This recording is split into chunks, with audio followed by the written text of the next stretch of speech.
This is an ABC color presentation.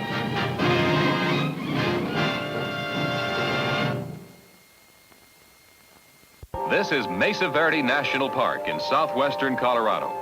Years ago, it was the home of a remarkable tribe of Indians whose civilization flourished and then suddenly disappeared. We'll find out more about this strange mystery, and we'll meet a 1,600-year-old mummy named Esther today when Discovery visits the Stone Age Americans.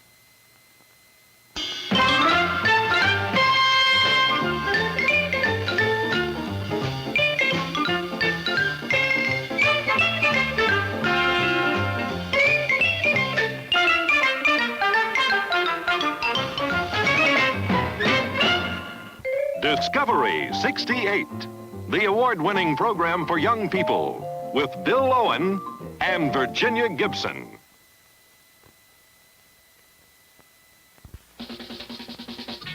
Are you children using Dad's hi-fi again? No, Mom. Dad got us a swingster.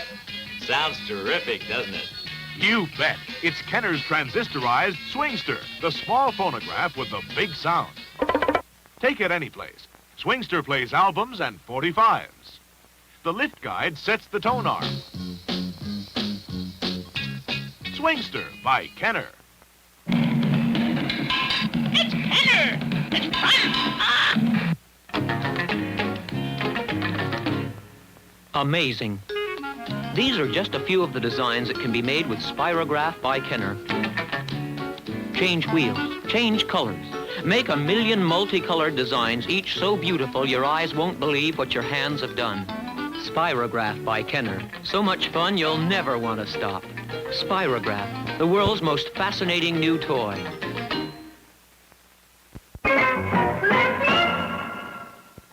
If you had been a Colorado cowboy herding your cattle down there in Soda Canyon one snowy day in December 1888, you'd probably have thought you knew your territory pretty well. After all, you'd been following your herd through these canyons for years. Down there, your trails. Up here, the broad, flat land the Spanish explorers had named the Mesa Verde, the green table. Empty, but for the ravens and swifts that loop and glide in the high, clear air of the mesa. Then suddenly, in a branch of the canyon you really didn't know too well, you looked up, and there, halfway up the face of the cliffs themselves, round towers, square towers, more than 100 box-like houses, and strange circles hollowed out under the ground. A silent city of adobe and stone. No human being to be seen. Who were the people who had built it? Where had they gone? And why? This is Cliff Palace, the largest cliff dwelling in the Mesa Verde. A few hundred feet below the mesa top and cut into the face of the cliff.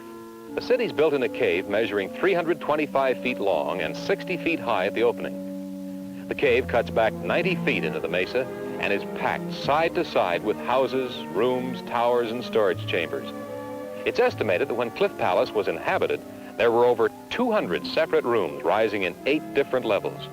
And within this maze of terraced adobe buildings, there lived a community of almost 400 people. 2 cowboys found Cliff Palace on December 18th, 1888. Right after that, they left their cattle and went off in search of other Indian ruins. And they found them.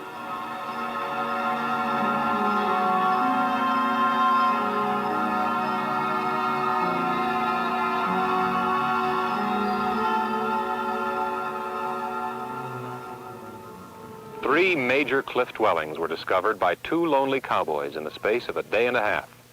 These were small Indian cities, but when had they last rung with the sound of humanity? Was it a year ago, or had it been 1,000? And why were they here in the first place, hidden away in caves? What must it have been like to live in a cliff dwelling between the mesa top and the canyon floor? In a cave cut into the sheer vertical walls of the Mesa Verde, a cave which we now know as Balcony House. Below, far, far below, is the floor of Soda Canyon. Scrub oak, scraggly pine, a few mule deer, population 0. Above, a thick sandstone layer supporting the soil of Mesa Verde. In here, tucked away, a village, a small Indian town which thrived in the 13th century. This is Balcony House. There were 33 houses in this cave, some of them rising 2 or 3 stories to the roof of the cave. A handful of these block-like one-room structures are still intact. Others are only broken, jagged walls or faint outlines of definition against the stone. Balcony House has 2 of the large circular ceremonial chambers the Hopi language calls kivas. Today they look something like open wells, but when the ancient Indians lived here, the kivas were roofed over, and the roofs formed the plazas and courtyards of the village. Back here, where the cave roof meets the floor, there's a spring, which made the problem of living here much simpler. Not many cliff dwellings had their own supply of fresh, cold water. Must have made all the difference in the world to the women of the village not to have to carry water up from the canyon floor. The archaeologists' estimates of population vary. Some say 45, others as many as 65 persons made an urban home inside this cave in the years between 1200 and about 1276. How do we know the years were the 1200s? Well, Bill, experts can date ancient ruins in several ways. Among the most certain is the one which has been used very often at Mesa Verde, the examination of the rings of trees. These houses were made of stone, adobe, and wood. This pole is part of a tree. Underneath here, a plug about the size of a bottle cork has been drilled out. This is called a core sample. It carries a cross-section of the tree's growth rings, from the time the tree first started to grow until it was cut down. It's a kind of fingerprint by which scientists can date the chopping down of the tree and with it the building of the house. The end result is accurate enough for us to know that this house was built in 1202, but that the house next door was not added until 1274. And Jenny, the Indians of the Mesa Verde had only the simplest of Stone Age tools, like this hammer stone and this stone axe. But their masonry was of a high order, and they cared about the appearance of their houses. Walls are straight, corners are nearly perfect. Even these openings, which served as both doorways and windows, were constructed with great care. The Mesa Verde Indians were such resourceful builders that they were able to make natural handicaps work to their advantage. For example, if a boulder like this one was too large to move, they built a wall under it and then pecked away at the face of the stone until it was smooth and pleasing to the eye. And on its surface, they carved an ingenious flight of stairs. All of these structures, plus the study of the life of the American Indians today, can tell us a great deal about what life was like in Balcony House in the days when it was alive, when men and women raised their children here and taught them lessons to get them through a difficult world. Ginny, the decision to make a life here on the face of a cliff must have been a very difficult one, but one the Indians were forced to make. We know the Indians of the Mesa Verde hadn't always lived this way. Before the year 1200, the Indians had been surface dwellers, farmers, raising corn and beans and squash, vegetables which could do well in the fertile but dry soil of the Mesa Verde. The Indians had lived close to their farming plots. They had lived on the Mesa Verde itself, on the flat top of that green table. The Mesa Verde is a vast, high plain, cut through with canyons like this one. First, they lived on top, and then they moved or were forced over the edges into the very face of the cliffs themselves. And after that, they disappeared or moved again. But how about the people themselves? Do we know very much about them? The answer is yes, more than you might guess. We're going to meet a 1,600-year-old Indian maiden named Esther, and we'll do that in just a minute. This is a creature from the lost world, a creature created by you. With Mattel's strange change machine, you turn time capsules into weird creatures. You control the compression chamber, which turns these creatures back into capsule. Be the creator of a lost world with Mattel's strange change machine. Look, something's different about Mattel's baby first step. Her dress is different now, and her hair is full of soft, soft curls. But there's something more. Look at her smile. Baby First Step has that happy smile because she's the one who can walk and skate. And come straight to you from Mattel.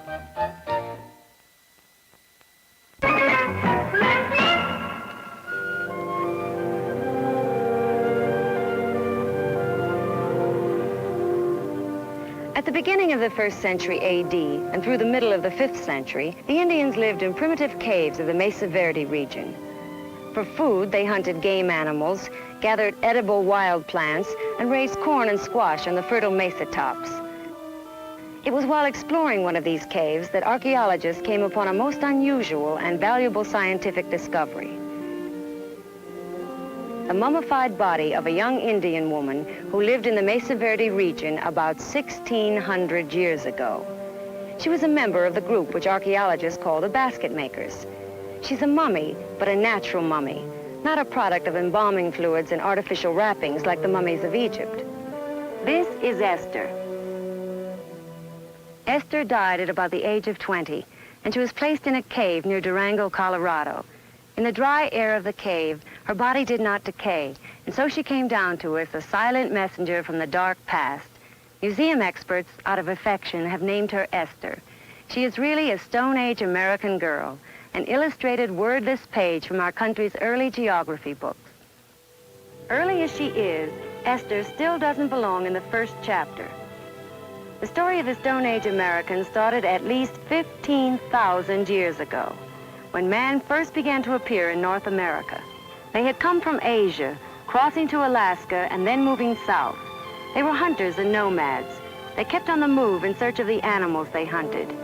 We don't know very much about them, but we know they were here, and we know they're the ancestors of a lot of today's North American Indians. These are the basket makers, the people of Esther's time.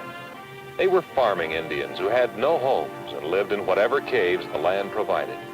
They were the first farmers of this area. When they came to the Mesa Verde, they brought with them the corn and squash which they raised. Corn was their basic food. They didn't use pottery, but they made baskets, which they used as all-purpose containers. They knew the dog and used his hair in weaving sashes and sandals and bags. There was no bow and arrow, but they did have a weapon called an attle-attle. It was a throwing stick which threw long, dart-like arrows. They lived simple lives, but they experimented and worked out new ideas. They handed down many, many things to those who came after them, including their own immediate descendants, the modified basket makers. It is now between 450 and 750 A.D. The Indians have developed pottery and adobe for the plastering of their dwellings, and they have taken to the use of the pit house, the earliest surface dwellings found on the flat, open areas of the Mesa Verde. And there is now the bow and arrow. Beans came into use, and women learned how to thresh them and cook them. And as a result, protein came more and more into their diet. They had the stone axe and the maul and other stone and bone tools. There were more people, and they were stronger and healthier. By the end of this period, there were hundreds of pit house villages in the Mesa Verde and the surrounding area. And it was this period that saw the development of the domesticated turkey. And when the wild turkey became a pet, the Mesa Verde Indians had the only two domesticated animals they ever knew, the dog and the turkey. This is a typical Mesa Verde pueblo of about 850 A.D. The houses are joined together in long, curving rows facing south. In the front are two underground ceremonial rooms, kivas. One of them is complete, and the other is under construction. It is probably early fall, judging by the crops and the activities. People are drying their food, building houses, dressing animal hides, and in some cases, enjoying that byproduct of a more developed society, doing nothing at all. This, too, was a peaceful period, with the population growing and the people spreading out over a wide area. But then something happened. Something came along which drove these farming Indians over the edge of the mesa and into the sheer vertical sides of the sandstone cliffs. This is how one of the Mesa Verde Indian cliff dwellings must have looked during the period of its greatest activity. There were well over 100 rooms used for sleeping and storage. Most of the life was lived out of doors, in the open courts and on the house roofs. But for the first time, the element of danger is present. There are towers. The villages themselves have been moved into caves. There is evidence of a complicated system of warning and defense. Why? Had marauding bands of warlike Indians suddenly appeared on the mesa tops? The answer is a very probable yes. But in the caves, with all the increased hardships, the life of the Indians of the Mesa Verde reached the highest point in its development.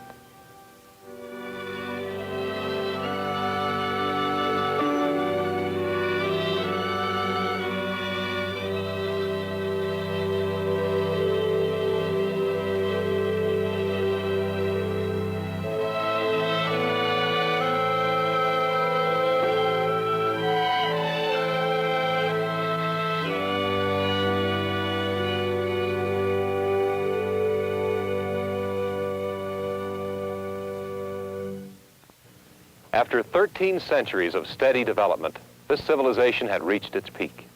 Then, suddenly, they were gone. Why? Is there an answer? A reason? We'll find out in just a minute.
See the pattern? Now, got it? Can you recall it? That's Recall.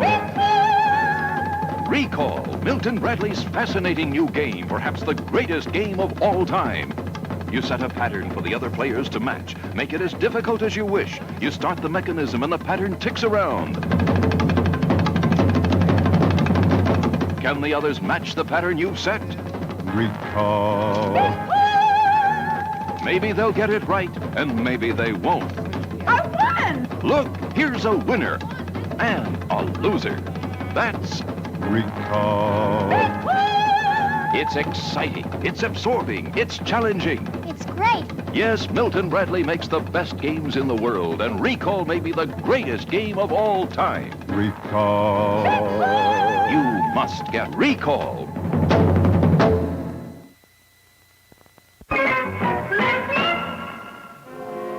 What happened to this 1,300-year-old civilization? Why did it suddenly disappear? There are several theories. In the year 1276, a drought came upon the area, a drought which was to last for 23 years. It's also thought that during this same period, the Indians of the Mesa Verde lived under constant attack by hostile Indian tribes.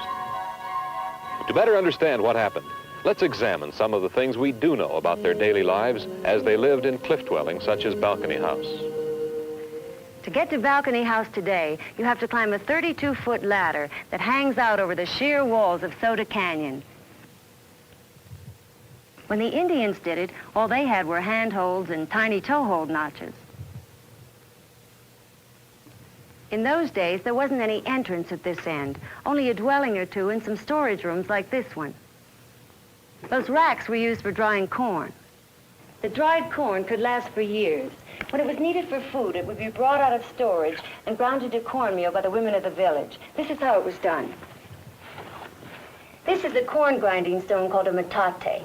The grinder is called a mano, which in Spanish means hand. The dried kernels are rubbed again and again between the mano and the metate until a fine cornmeal results.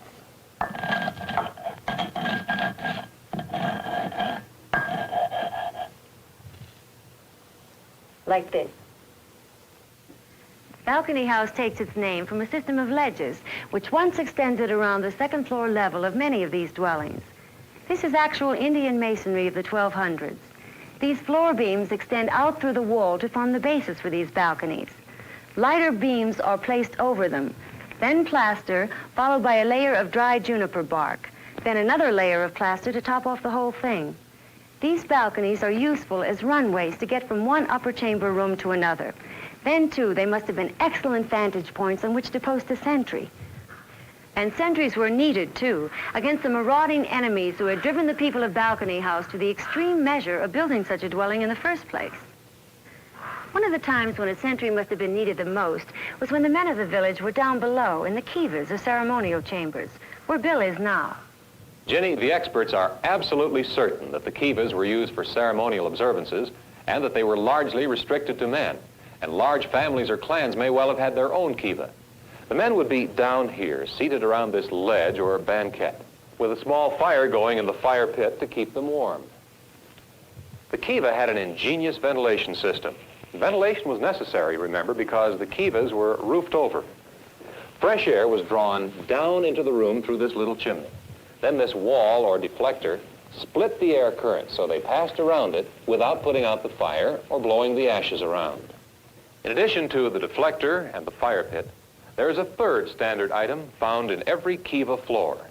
It's a small hole, perfectly round, and it's called a sipapu. Sipapu, that's another Hopi word, and it refers to the symbolic opening from the underworld for the use of gods and spirits. The Hopi Indians, like their ancestors who lived here, believe that they originally came from under the ground, from Mother Earth, and that eventually they must return there where their spirits and their ancestors live. They believe, according to many people, that the great Sipapu, the real one, is somewhere in the Grand Canyon. The kiva is a combination of ceremony and solid function. It must have been the warmest spot in the village, and winters on the Mesa Verde could go below zero. If the kivas were pretty much restricted to the men, what do you suppose the women did to keep warm, Ginny? Well, Bill, the smoke stains on the roofs of the individual houses tell us that people had fires in their own rooms. Here's a place where the fire got out of hand. There was once a house right here that burned down. You can tell because of the charred timbers and also because all the remaining walls are a bright, even pink. Burning, actual contact with flame, oxidizes the sandstone and turns it pink. Life in Balcony House had its problems. Fire from within and the constant fear of enemy attack from without. There's no mistaking that the people of Balcony House were very, very conscious of the threat of enemy attack. The only approach to the dwelling was a narrow ledge running 400 feet along the face of the cliff. And at one point, that trail passed through a narrow crevice. And if that weren't enough, the Indians blocked the crevice with high walls and left only a tiny crawl tunnel. To get to Balcony House, anybody, stranger or friend, had to crawl through this little hole. And there were ledges just this side of the mouth of the tunnel. Anyone coming in on hands and knees, as Bill is doing now, is extremely vulnerable to someone standing up here with a club or a hatchet. All those precautions, and still they weren't enough. The Indians of Balcony House had the best defenses of any village in Mesa Verde. They commanded this canyon in any direction you could name. But what they couldn't control was nature. They feared a hostile two-legged animal, man. But what cut them down in the end, or forced them to move on, was a drought. In 1276, the rain didn't come, and the crops failed.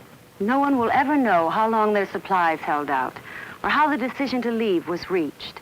Did they all leave, or did some of them stay on, hoping for rain, but waiting too long? Those are questions without answers, Ginny. All we know is that 13 centuries of steady progress ended here, and the people vanished. They left behind their cities, like actors leaving the set of a play. All we can do is visit the stage, look at the scenery, and examine the props. Like the corn grinding stone, used every day for many years, and then one day never used again. It's only a part of a mystery story, the story of the Stone Age Americans, the vanished Indians of the Mesa Verde. We'll be back in just a minute. Creepy crawlers, creepy crawlers, creepy crawlers. Creepy crawlers are so much fun. playing gags on everyone. All you need to make a bug is a thing maker set and electric plug. Pour plastic goop right in the mold. Then trade 'em, sell 'em, good as gold. You can tell they're Mattel. They're creepy crawlers, creepy crawlers, creepy crawlers. Now, Barbie talks. Stacy and I are having a tea. Who's Stacy? She's Barbie's new friend. She talks too. Hello there. I'm called Stacy. Barbie is the very same size she's always been. She and Stacy can even wear the same clothes. Mattel's new Talking Stacy I think miniskirts are smashing. and Talking Barbie What shall I wear to the prom? want to talk to you. Do you know what's inside a Baby Ruth? A whole candy store full of fresh candy. Creamy fudge, crunchy peanuts, chewy caramel, and chocolatey flavor. You can see how good it tastes. Delicious bite after bite. Baby Ruth, like a whole candy store full of fresh candy. From Curtis. Here's a new kind of pudding and you can make it. It's called Shake-a Pudding and all you do is shake it. Shake, shake, Shake-a Pudding. Shake-a Pudding dessert mix from Royal. Add water, powder, and... Shake it in the park, shake it in the pool, shake it for dessert, shake it after school. Real pudding in your favorite flavor. 4 complete servings. Shake, shake, Shake-a Pudding. What a crazy way to make a snack.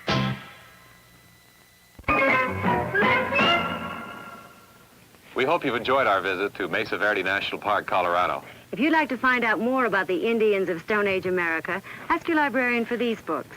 The Pueblo Indians by Sonia Bleecker, The Ancient Ones by Gordon C. Baldwin, and this book, Hani, by Marion Conrad Buff. Bye-bye. Bye. See you next week. The Discovery Production Unit's domestic transportation arrangements and production consideration provided by United Airlines.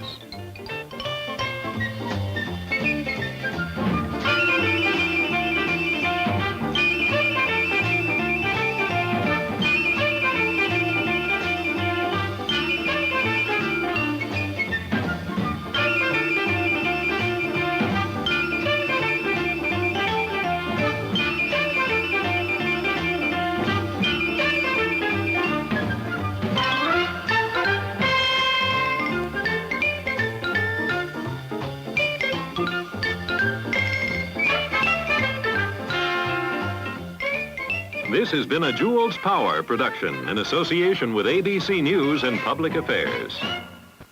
U is for United. United services that help children, young people, families, the elderly, the sick and the handicapped. W is for Way, the united way that works many wonders. Pledge your fair share. The United Way. Help the Boys Clubs of America today, and you'll help yourself to a better USA.